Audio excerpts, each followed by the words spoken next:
आज गए होली पूजन के लिए, तो होली की हार्दिक शुभकामनाएं सभी को। हो गए थे तैयार और फिर वेट कर लिया था हमने अपनी आंटी और इंदू दीदी का। वो भी आ गए थे और निकल दिए थे मंदिर के लिए, पहुंच गए थे। और ये देखो, ये रही हमारी होलिका।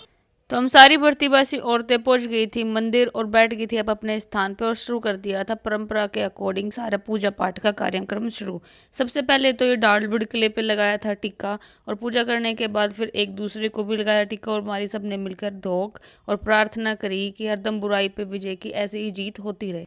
और होली माता के प्रार्थना और आशीर्वाद के बाद अब बारी आ जाते हैं हमारी माता जियों का आशीर्वाद लेने की। तो मैंने और इन दीदी ने अपनी अपनी सास का आशीर्वाद लिया, और फिर आगे थी हमारी बड़ी आंटी, तो इनका भी आशीर्वाद लिया। और फिर होली का फेवरेट काम हो गया था शुरू, की रंगारंग कार्यक्रम हमने कर दिया था शुरू। एक दूसरे को लगा दिया था खूब गुलाल, और कोई छूट ना जाए बिना रंग लगवाए, तो इस चक्कर में दो दो तीन तीन बार भी एक ही इंसान को रंग लगा दिया था हम सब ने।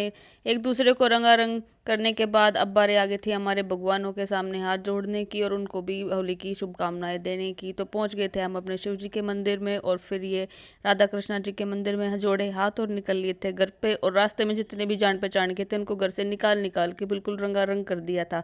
आगे थे एकदम मज़ा। और फिर दीदी के ऊपर मैंने डाल दिया था पानी, जिससे कि हो गई थी वो बिल्कुल ही खुश, और बोली तेरे को तो मैं कल बताऊंगी कविता, बच कैसे जाएगी तू बड़ी होली वाले दिन। तो आज के लिए बस इतना ही, मिलते हैं अगले व्लॉग में। जय श्री श्याम एंड हैप्पी होली सभी को। सेफ रहो और खूब मज़े से होली खेलो।